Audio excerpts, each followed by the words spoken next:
আজকে যে কন্টেন্ট ক্রিয়েটাররা জিতকে বড় করতে গিয়ে আমাদের দেবদাকে ছোট করছে, তাদের উদ্দেশ্যে কিছু কথা বলতে চাই। কোন রকম পলিটিক্যাল পাওয়ার ছাড়াই জিদ্দা বাজিমাত করছে, হাউসফুল দিচ্ছে, কেউ বলে বিপ্লবী, কেউ বলে ডাকাত, অল টাইম ব্লকবাস্টার হয়ে গেছে। আর দেবদা যেহেতু রাজনীতি করতেন, তৃণমূল কংগ্রেসের একজন এমএলএ ছিলেন, একজন সাংসদ ছিলেন, ঘাটালের এমপি, সবকিছু মিলিয়ে, সমস্তটা মিলিয়ে যেহেতু দু নৌকায় পা দিয়ে চলা মেগাস্টার হয়ে যাওয়া রাতারাতি, দেবদা আজকে যখন রঘু ডাকাত, ধূমকেতুর মতো ছবি হিউজ পরিমাণে সাকসেসফুল বক্স অফিসে তুলকালাম করে দিয়েছিল, আজকে তার বিরুদ্ধে প্রশ্ন চিহ্ন ওঠে যে পলিটিক্যাল পাওয়ারের জন্য নাকি দেবদা আজকের মেগাস্টার হয়ে উঠেছে। পলিটিক্যাল পাওয়ারের জন্য নাকি দেবদা এত এত শো, এত এত হাউসফুল কর্পোরেট বুকিং করেছে। এই সমস্ত নোংরামিগুলো কবে বন্ধ হবে ভাই? তার মানে এখান থেকে প্রমাণিত যে দেবদা রাজনীতি করেন বলেই দেবদা চোর না, মানে ইনডাইরেক্টলি তো তাই বলা হচ্ছে, দেবদাকে তো বক্স অফিস চোর বলা হচ্ছে ইনডাইরেক্টলি। তার মানে এটাই প্রমাণ হয় যে জিৎ তাহলে ধোয়া তুলসী পাতা, জিদ্দা হচ্ছে সাধু এক কথায় বলতে গেলে। আগে তো জানতাম সুপারস্টার মেগাস্টারদের ফ্যান্সরা, ফ্যান বেস, তারা দুজনা মিলে ঝগড়াঝাটি করে। এখন তো দেখতে পাচ্ছি বিভিন্ন content creator, so called movie reviewer, ইউটিউবাররাও কাদা ছোড়াছুড়ি করছে একে অন্যের। মানে ভাই কত পা চাটা যায়? পা তো সাদা হয়ে যাবে। ট্রেন্ডিংটা ম্যাটার করে আজকের ডেটে দাঁড়িয়ে। ট্রেন্ড যেদিকে যাচ্ছে, হাওয়া যেদিকে যাচ্ছে, আমাকে সেদিকে গা ভাসাতেই হবে, পা আমাকে চাটতেই হবে। যখন যেমন তখন তেমন ভাই, সুযোগটা আমাকে কাজে লাগাতেই হবে। এই সমস্ত সুযোগ সন্ধানী কাপুরুষের মতো রং বদলানো যে গিরগিটি গুলো রয়েছে, এই সমস্ত দোগলা পার্টিকে তোমরা চিনে রাখো, ঠিক আছে? এরা মানে রাতারাতি এতটাই রং বদলাতে পারে, এদের মতো মুখোশধারী শয়তান একটাও নেই পৃথিবীতে। এরা ফ্যানদের থেকেও প্রচুর পরিমাণে শয়তান হয়, ঠিক আছে? ফ্যান্সরা কি শয়তান? ফ্যান্সদের তো একটা আবেগ থাকে, তারা লয়াল হয় নিজেদের সুপারস্টারের প্রতি।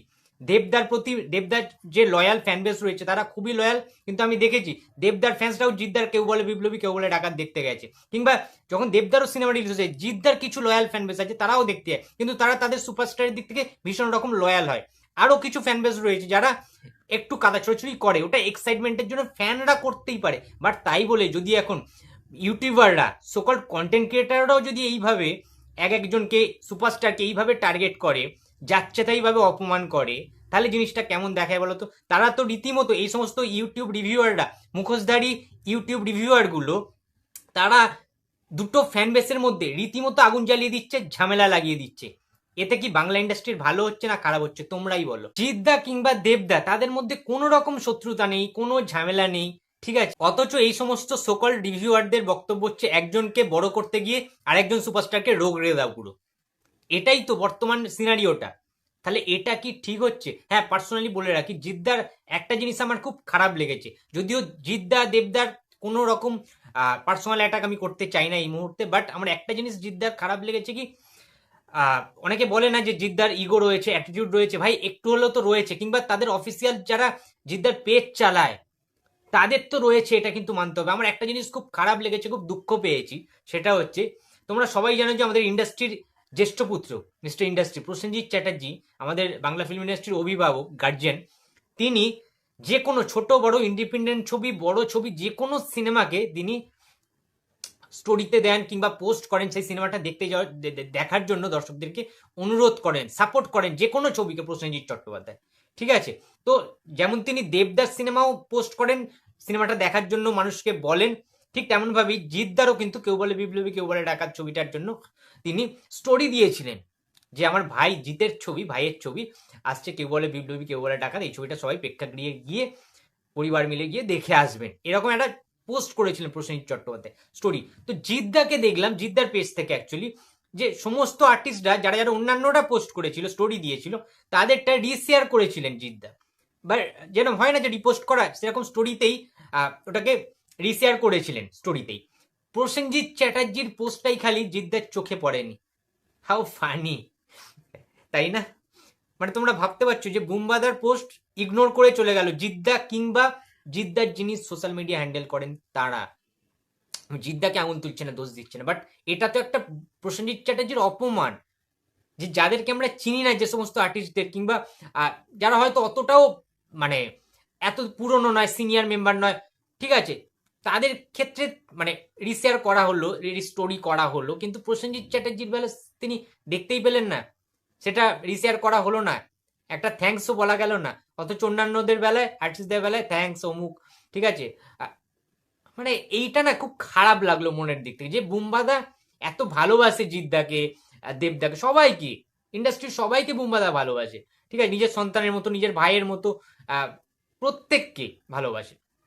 কিন্তু আজকে তুমি বলো তো, এইটা নিয়ে কিন্তু বেশি কেউ কথা বললো না, ওই জিনিসটা। আমিও কিন্তু কথা বলিনি সেটা নিয়ে, আজকে না বলতে বাধ্য হলাম, ঠিক আছে। এটা আমাকে অনেকেই বলেছিল যে এটা নিয়ে ভিডিও করতে, আমি এতদিন ভিডিও করিনি, বাট আজকে কেন মনে হলো আমার বুক ফেটে না এটা বেরিয়ে গেল, যে এটা কিন্তু ঠিক হয়নি। বুম্বাদা এরকম ডিজার্ভ করে না, এতটা ইগনোর ডিজার্ভ করে না। আজকে জিদ্দার থেকে বুম্বাদা অনেক সিনিয়র, তো দেবদা তো বুম্বাদার যে কোনো স্টোরি বলো সেটা কিন্তু রিশেয়ার করেন, কিন্তু জিদ্দা আজকে সেটা করলেন না, কেন আমি জানি না। জিদ্দা কি টাইম পাননি, প্রমোশনের চাপে, নাকি প্রসেনজিৎ চ্যাটার্জির সাথে পার্সোনাল কোনো তার শত্রুতা রয়েছে, আমি কিচ্ছু জানি না, বিশ্বাস করো। বাট যাই হোক, এনিওয়ে, যেটা আসল কথা সেটা তোমাদের সাথে এবারে আসছি, যে এইভাবে ফ্যান ওয়ার লাগিয়ে দেওয়া ইউটিউবারদের থেকে দূরে থাকো বস, ঠিক আছে। এই সমস্ত ইউটিউব রিভিউয়াররা বা কন্টেন্ট ক্রিয়েটাররা আখেরেই শুধুমাত্র তাদের স্বার্থটা বোঝে, স্বার্থ সিদ্ধি হয়ে গেলে তারা আবার পাল্টি খেয়ে আবার দেবের দলেই চলে যাবে, দেবদাকে নিয়ে গলা ফাটাবে যখন দেবদাস সিনেমা রিলিজ করবে। তোমরা মিলিয়ে নিও কথাটা।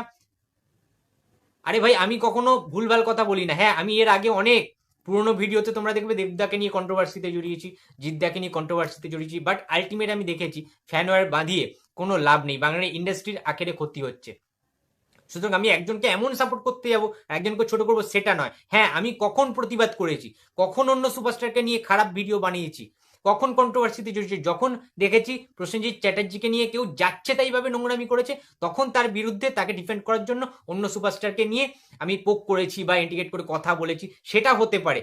বাট কোনো উইদাউট রিজন, কোনো কারণ ছাড়া আমি যে কোনো সুপারস্টারকে হেও করবো, পিষে দেবো, রগড়ে দেবো, গালিগালাজ করবো, ছোট করবো, অপমান করবো, সেরকম ভাই কোনো ইচ্ছে, কোনো দুঃসাহস, সেরকম শিক্ষা দীক্ষা আমার নেই, পরিষ্কার কথা। ওরকম দোগলা পার্টি আমি হতে পারবো না, ঠিক আছে, দুমুখো সাপ আমি হতে পারবো না।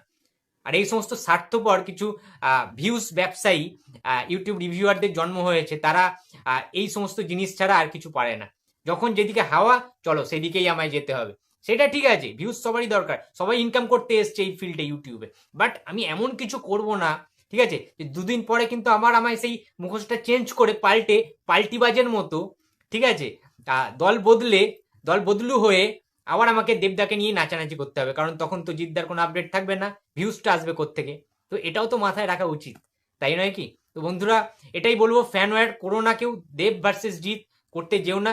দেব, জিৎ, প্রসেনজিৎ সবাই একসাথে মিলেমিশে ভালো ভালো ছবি করুক, সবাই মিলে দেখতে যাও ছবিটা, ঠিক আছে। কোনো পলিটিক্যাল কোনো কিছু নেই, রাজনীতির ব্যাপার নেই। দেবদা রাজনীতি করছে বলেই যে সিনেমাগুলো বক্স অফিসে হিট করতো, কর্পোরেট বুকিং করে নিত, তার প্রচুর টাকা আছে বলে, ঘুষের টাকা, গরু চুরির টাকা, কয়লা চুরির টাকা, তিরপল চুরির টাকা, রেশন চুরির টাকা, অনেকে অনেক তো কিছু মানে বলে ফেলেছে দেবদাকে নিয়ে, ঠিক আছে, এর আগেও আমরা দেখেছি। বাট এগুলো ঠিক নয়, তারা একটা আর্টিস্ট, ঠিক আছে। তারা আজকে দেবের যদি অরিজিনালিটি না থাকতো, অভিনেতা হিসাবে দেবদা যদি যোগ্য না হতেন, দেবদার যদি যোগ্যতা না থাকতো, অ্যাক্টিং স্কিল না থাকতো, তাহলে দেবদা আজকের এত বড় মেগাস্টার তকমাও পেতেন না, এত ফ্যান বেসও তৈরি করতে পারতেন না। সুতরাং যা বলবে তোমরা ভেবে চিনতে বলবে, ঠিক আছে। তো যাই হোক, দেবদাও নিজের জায়গা থেকে ঠিক রয়েছে, জিদ্দাও নিজের জায়গা থেকে ঠিক রয়েছে, সবাই সবার জায়গা থেকে কিন্তু ঠিক রয়েছে, ঠিক আছে। তো বন্ধুরা, ভিডিওটা তোমাদের কি বক্তব্য অবশ্যই কমেন্ট বক্সে জানিয়ে দিও। আর কন্ট্রোভার্সিতে প্লিজ জড়িও না, আমিও জড়াতে চাই না, বাট যেটা ঠিক সেটা ঠিকই বলি, যেটা ভুল সেটা আমি কিন্তু বলি, আমার সেই সৎ সাহস রয়েছে। তো যাই হোক, ভিডিওটা ভালো লাগলে লাইক করো, কমেন্ট করো, শেয়ার করতে ভুলো না। যদি চ্যানেলে নতুন হয়ে থাকো তো প্লিজ সাবস্ক্রাইব মাই চ্যানেল। দেখা হচ্ছে পরের কোনো ভিডিওতে। তো টাটা।